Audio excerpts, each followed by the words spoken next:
শান্তিপূর্ণভাবেই vote দিলেন তৃণমূল প্রার্থী নারুগোপাল মুখার্জি। 37 নম্বর booth Narendranath শিক্ষা নিকেতন স্কুলে ভোট দেন তিনি।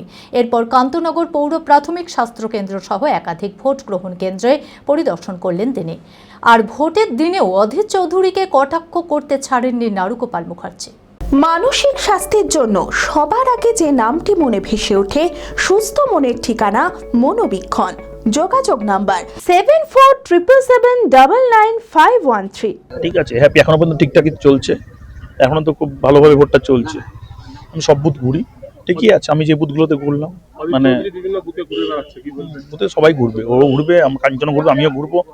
কিন্তু অধীরবাবুকে একটা জিনিস বলতে হবে, যেটা বহরমপুর ছোট ছোট রাস্তা, এটা তো হাইওয়ে নয়। 25টা গাড়ি নিয়ে ঘুরে বেরিয়ে মিডিয়া হাইপ তৈরি করে তো আর আলাদা লাভ কিছু হবে না আজকের দিনে।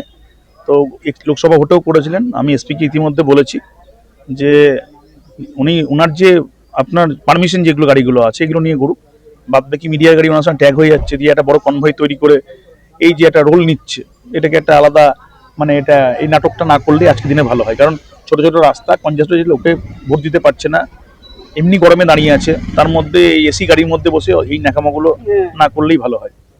সিপিএফ এর কিছু কিছু বুথে ভূমিকা খুব খারাপ, এবং এত ওরা ভোটারকে ভোট দিতে দেবে না, তাদের মানে কি বলবো, এটা তো যুদ্ধ হচ্ছে না, ভারত পাকিস্তান যুদ্ধ না, যে সেখানে ওরা এরকম ভাবে মেয়েদের ক্ষেত্রে বিশেষ করে এরকম মানে আনরুলি ব্যবহার করবে।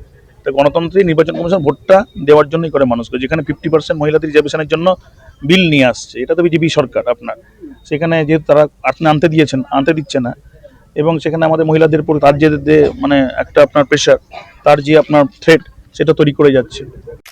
আমি আমার ফেভারিট, আমার মতো আর কেউ।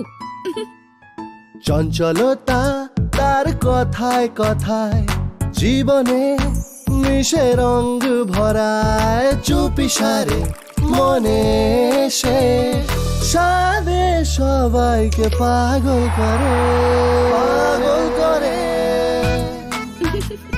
আমারই মতো আমার নিজের পতাকা। पता का चा गजब का शाद।